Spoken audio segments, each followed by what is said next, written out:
Salam, selamat datang di podcast Melek Hukum, obrolan santai tentang peristiwa hukum.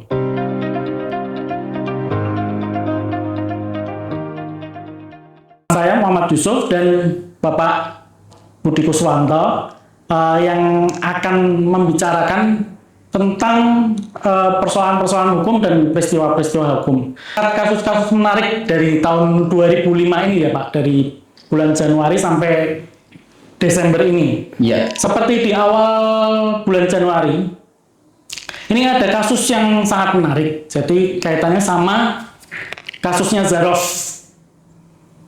Itu gimana Pak Budi? Iya, kalau kita bicara kasus menarik ya, sebenarnya banyak sekali kasus yang menarik di tahun 2025 kemarin begitu. Tetapi ternyata kalau menurut pandangan saya karena berkaitan dengan peristiwa hukum gitu, mau tidak mau ya yang paling menarik itu adalah kejadian-kejadian atau peristiwa hukum yang terjadi di lembaga hukum itu sendiri.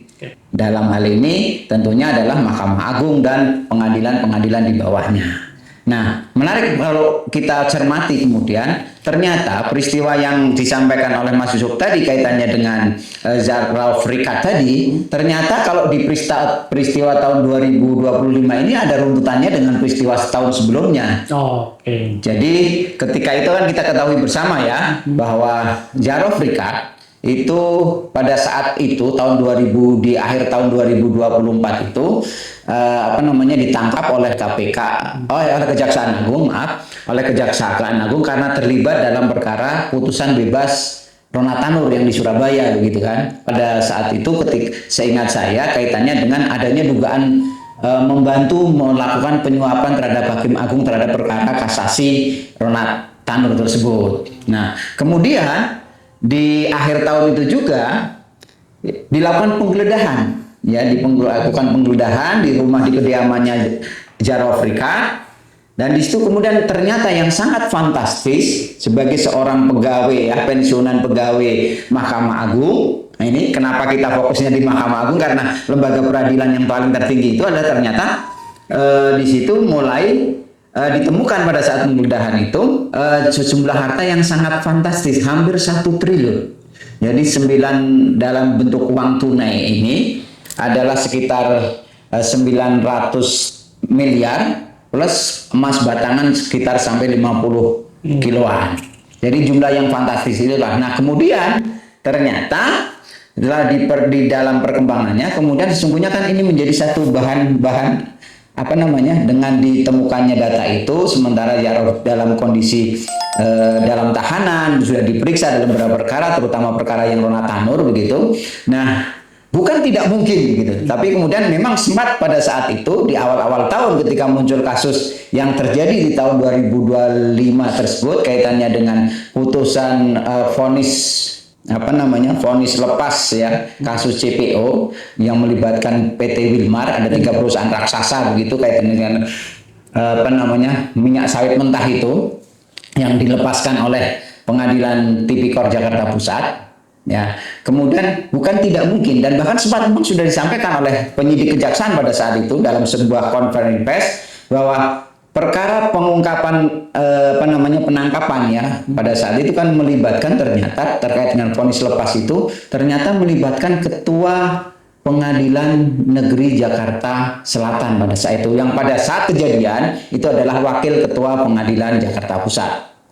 Itu ditangkap kan kemudian sampai melebar sampai kepada seluruh 3 orang hakim yang menangani perkara tersebut ya kan, dan panitera pengganti yang menangani perkara tersebut termasuk juga di situ adalah pengacaranya. Jadi kalau kita bicara perkara yang menarik tentunya mau tidak mau suka tidak suka yang paling menarik dalam konteks lembaga peradilan adalah tertangkapnya atau terungkapnya adanya dugaan suap di kaitannya dengan kasus lepas PT perusahaan dalam kaitannya dengan CPO tersebut. Lembaga hukum kita ini berkaca ya dari kasusnya Zarof ini yang memang di akhir tahun 2024 akhirnya berkelanjutan yang kemudian jadi nyambung terus kan gitu ya.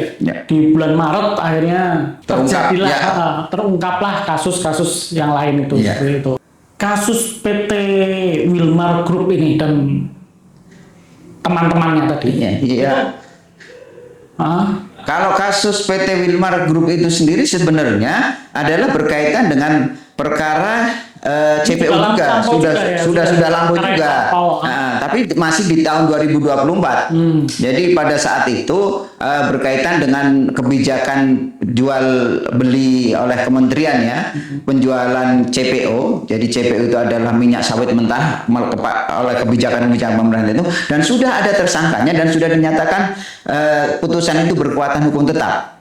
Itu diantaranya adalah penasihat Menteri BUMN Lee Chin Wei atau siapa itu perkaranya itu yang pertama yang kaitan dengan CPO. Tapi kemudian, perkara yang melibatkan 3 perusahaan itu, PT Wilmar, Muslim Group, dan satunya lagi ada Sinarmas atau apa begitu ya. Jadi 3 perusahaan ini adalah kelanjutan dari perkara yang sebelumnya. Walaupun ternyata di antara ketiga perusahaan tersebut juga sudah melakukan upaya gugatan perdata. Gugatan perdata, bahkan gugatan perdata itu oleh gugatan perdata dan gugatan tun gitu loh. Nah, ketika kemudian kejaksaan melihat ya, karena sudah dalam tanda kutip saling berserang gitu ya, ada gugatan. Tentunya kan ketika gugatan perdata, maka pada saat itu Kejaksaan Agung mewakili negara ya sebagai pihak tergugat begitu. Nah, di dalam gugatan perdatanya ini dimenangkan oleh PT Wilmar dan kawan-kawan. Nah, kemudian akhirnya muncullah perkara pidana korupsi dengan terdakwa korporasi PT Wilmar, PT Sinar Group ya, Sinarmas Group, dan PT Muslim itu kan, ada 3 perusahaan itu. Nah, kemudian ternyata perkara ini pun putusannya lepas oleh 3 hakim, oleh majelis hakim tindak pidana korupsi di Pengadilan Tindak Pidana Korupsi Jakarta Pusat. Karena dinyatakan bahwa majelis hakim ini menyatakan bahwa para korporasi ini bukan persekongkolan atau permufakatan jahat ya, dengan niat untuk memperkaya para terdakwanya. Iya, itulah yang jadi persoalan. Jadi ketika di dalam putusannya itu, kalau kita lihat, makanya bahasa yang paling kasar itu oleh teman-teman pengamat hukum pada saat itu, putusan perkara CPO yang melepaskan itu adalah banal pertimbangan hukum, sangat dangkal sekali pertimbangan hukumnya. Karena di situ jelas ada menyebutkan kerugian negara. Ya kan, perbuatannya ada, makanya putusan kan jadi lepas. Tapi mempertimbangkan untuk melepasnya ini adalah perbuatannya terbukti, tapi bukan perbuatan pidana. Karena semata-mata menurut putusan itu adalah karena menjalankan kebijakan pemerintah. Sementara kebijakan pemerintahnya itu di dalam perkara yang terdahulu sudah ada yang jadi tersangkanya. Itu sudah jadi terdakwanya dan dihukum bersalah oleh pengadilan tipikor juga. Saling bertentangan terhadap putusan itu, sehingga kemudian terhadap putusan lepas itu jaksa seolah-olah counter attack gitulah, mencari menyelidiki kenapa sih kok sampai ada putusan lepas tersebut, sehingga kemudian pada tanggal 12 kalau tidak salah di bulan April begitu ditangkaplah ketua pengadilan negeri ya. Kemudian menyusul berikutnya sehari setelah itu majelis hakim yang menangani perkara. Setelah sebelumnya panitera juga ditangkap oleh Kejaksaan Agung kaitannya dengan dugaan penerimaan gratifikasi atau suap dalam perkara lepasnya CPO tersebut. Oke, jadi berdasarkan sumber nih Pak, saya bacakan ya. Kalau Sabtu 12 April 2025, Kejaksaan Agung menetapkan Ketua Pengadilan Negeri Jakarta Selatan Muhammad Arif Nuriyanta sebagai tersangka dalam dugaan suap terkait pengaturan vonis kasus korupsi ekspor CPO periode Januari 2021 Maret 2022. Oke. Jadi di bulan April itu akhirnya Kejaksaan menetapkan majelis hakimnya ya. Ya, ketua dulu. Makanya kan saya tadi katakan bahwa seolah-olah bahwa tindakan kejaksaan itu adalah counter attack, serangan balik terhadap putusan lepas itu loh. Padahal kan kalau kita bicara dari sisi penegakan hukum, tidak ada istilah counter attack saling balas membalas gitu kan. Karena putusan lepas kemudian dicari-carilah kesalahan hakim ya. Artinya kesalahan ketika majelis itu memutus begitu kan. Nah, saya katakan tadi ini adalah counter attack seolah-olah seperti itu. Padahal sesungguhnya kalau kita mau belajar ya, atau mau setidaknya melihat perkembangan kasus Yarof yang tadi saya katakan, di situ ditemukan sejumlah uang begitu kan, sedemikian rupa hampir 1 triliun begitu di rumah seorang pejabat pensiunan pejabat pengadilan Mahkamah Agung itu. dan juga ditemukan adanya catatan-catatan kaitannya dengan aliran dari uang-uang tersebut gitu, ada lengkap di situ. Maka sebenarnya ini kan bank data, bank data bagi penegak hukum untuk bagaimana kemudian menyikapinya. Apakah mulai penyelidikan baru, apa penyidikan atau apa terserah. Karena semuanya sudah ada dari konteks di mana di saat penggeledahan itu sudah ada catatan-catatannya, sehingga kemudian bagaimana kemudian kejaksaan akan mengolahnya begitu kan. Dan ternyata ya dalam kondisi semacam itu ternyata kejadian ada putusan lepas, ya sudahlah, bukan tidak mungkin ya digunakanlah data sedikit dari rumah Yarob itu, hasil penggeledahan itu dan pemeriksaan Yarob untuk mengungkap ada tidak ke dalam tanda kutip ini keanehan dalam putusan lepas CPO tersebut.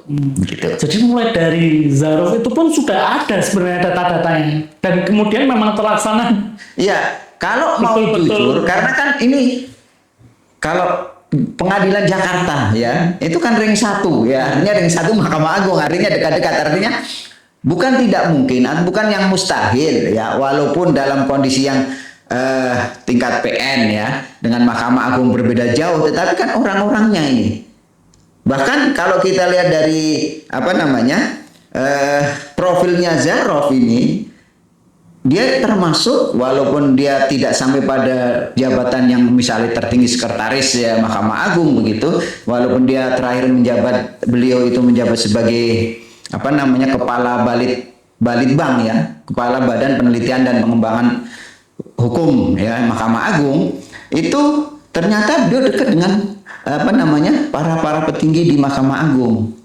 Artinya apalagi kalau sudah dekat dengan petinggi Mahkamah Agung, bukan tidak mungkin dia di level hakim pengadilan negeri ya kan, atau bahkan pengadilan tinggi, itu hal yang biasa begitu. Nah, kedekatan inilah ya yang kemudian kalau memang mau begitu deh, kejaksaan ini akan mengungkap kasus-kasus yang ada di lingkungan peradilan dalam di Mahkamah Agung, ya mulai dari bank data Jakarta itu sangat mudah sekali sebenarnya, dan itu sesungguhnya benar-benar terjadi begitu kan?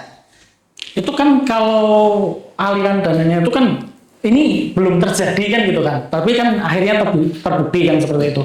Tapi dari data dari Zarof itu juga ada kasus-kasus yang sebelumnya juga nggak aliran dana yang iya kan?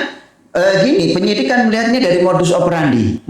Jadi modusnya ketika Zarof itu yang tertangkap ya dalam dugaan yang pertama Zarof ini,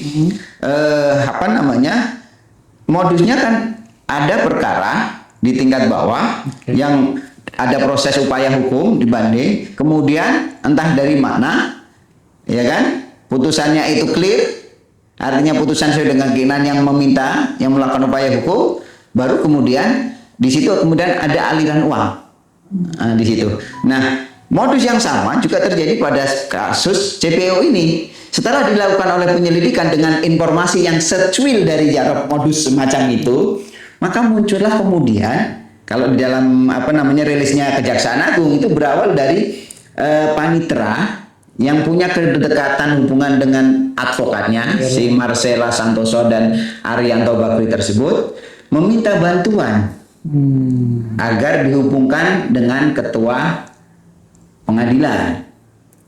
Artinya dengan pengadilan pada saat itu kan Pak Arief Nuryanta ini adalah sebagai wakil ketua pengadilan negeri Jakarta Pusat, wakil pada saat itu. Akhirnya dan ternyata Arianto ini tahu bahwa PP ini Wahyu Gunawan ini dekat dengan Pak Wakil Ketua Pak Arief Nuryanta. Kedekatannya tidak hanya sebagai atasan bawahan, sampai ada bermain golf dan lain sebagainya. Dari itulah pintu masuk kemudian kejaksaan melakukan penyelidikan ya. Nah, ternyata dari kedekatan itulah kemudian sudah mulai diproses, dilidik dan disidik, akhirnya muncullah keterangan-keterangan, temuan-temuan berkaitan dengan angka-angka yang disampaikan kepada Pak Arief Nuryanta. Awalnya si Arianto ini meminta Wahyu untuk dihubungkan dengan ketua. Kemudian ketika sudah ketemu, mereka minta diberikan informasi siapa hakim-hakimnya, ya kan? Nah disitulah kemudian mulailah terjadi proses transaksi berkaitan dengan pemberian sejumlah uang kepada majelis hakim maupun ketua pengadilan. Kita karena ini obrolan santai. Iya. Bisa Iya. Terima kasih. diminum, Ya. dimakan juga hidangannya sudah tersedia di sini. Ini ngomong-ngomong hidangannya Jawa banget ya. Iya, kita karena di Solo jadi jajanan pasar. Oke, terima kasih. Oke, di awal tahun sampai di pertengahan tahun ini sampai dan akhirnya sudah diputus juga kan kalau Bahkan putusannya yang lebih menarik lagi, putusannya baru tanggal 4 kemarin. Oke. 4 Desember ya. ya. Dari perkara dugaan suap tadi, putusannya baru di tanggal 4 Desember 2025. Dan kemudian di dalam putusan itu yang paling menarik juga, ternyata di dalam putusan itu disebutkan, ya kan? Di dalam putusan tersebut dinyatakan bersalah, jadi ketua pengadilan, wakil ketua pengadilan pada saat kejadian, peristiwa terjadi sebagai wakil ketua pengadilan, tetapi pada saat ditangkapnya menjadi ketua pengadilan negeri Jakarta Selatan, ya kan? Kemudian majelis hakimnya, ya ketua dikenai hukuman yang paling tinggi, artinya 12 tahun penjara, ya kan? Kemudian denda sekitar 9 miliar, uang pengganti 9 miliarnya, dengan subsidiar uang pengganti sekitar 5 tahun atau 4 tahun. Itu. Kemudian masing-masing hakim dan paniteranya itu 11,5 tahun. Dan menariknya di dalam putusan tersebut yang kemarin dibacakan tanggal 4 tersebut adalah di dalam putusan tersebut walaupun hanya sekedar disebutkan dalam hal-hal yang memberatkan begitu, tapi di situ ada istilah bahwa perbuatan korupsi yang dilakukan oleh para terdakwa, dalam hal ini hakim atau pengadilan, ini adalah corruption by greedy. Artinya korupsi karena keserakahan. Bukan by need, bukan kebutuhan. Walaupun hanya disebutkan dalam hal-hal yang memberatkan gitu kan, kalau dalam putusan kita melihat ya seringkali itu hal-hal memberatkan, meringankan itu. Nah itu disebutkan di samping kalau biasanya kan hanya sekedar tidak mendukung program pemerintah gitu kan, biasanya seperti itu. Nah ini di dalam putusan itu sangat disebutkan secara khusus bahwa korupsi yang dilakukan itu adalah korupsi karena keserakahan. Itu patut diacungi jempol, artinya hakim yang memutus itu menunjukkan bahwa sesungguhnya dalam hal yang memberatkan itu memang benar-benar dari proses yang tumbuh yang muncul dari setiap pemeriksaan persidangan, sehingga kemudian muncul istilah itu dalam sebuah putusan. Ini putusannya belum inkrah ya? Belum inkrah karena sudah ada belum ada upaya hukum.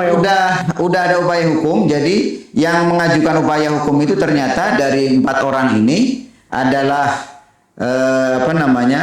Pak Arief, kemudian Pak Jujamto, Pak Agam, kemudian Ali Muhtarom, semuanya mengajukan upaya banding. Kemudian kalau tidak salah yang Pak Wahyu Gunawan ini, yang PP-nya ini sudah berkekuatan hukum tetap karena ternyata jaksanya mencabut atau siapa yang mencabut itu.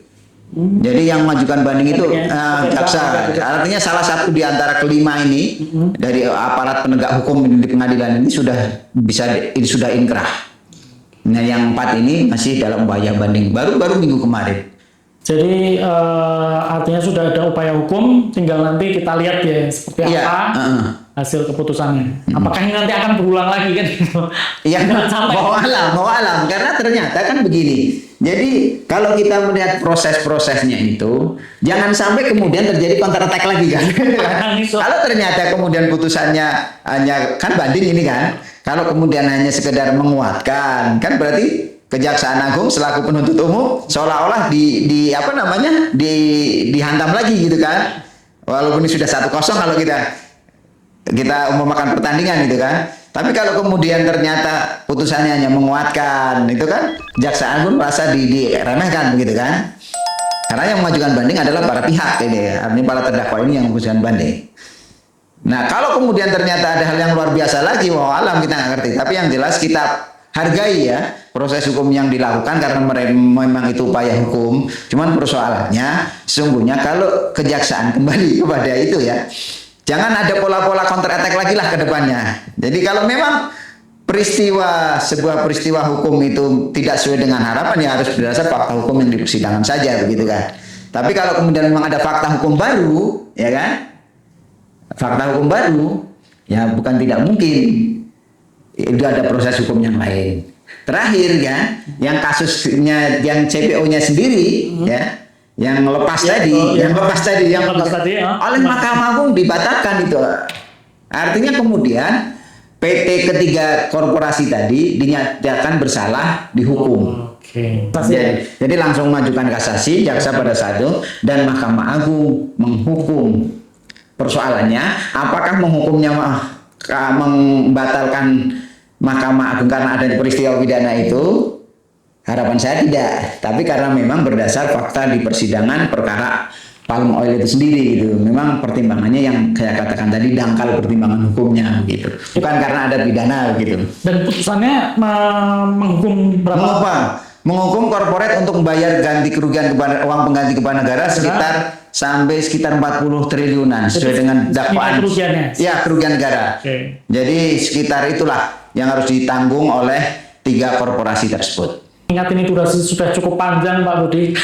Jadi nanti mungkin kita bisa lanjutkan di part berikutnya. Jadi mungkin sebelum kita beralih nanti ke obrolan yang lain berkaitan dengan peristiwa hukum selama 2025 ini, menurut Pak Budi nih di tahun 2005 ini kita ada peningkatan baik nggak untuk masalah hukum ini?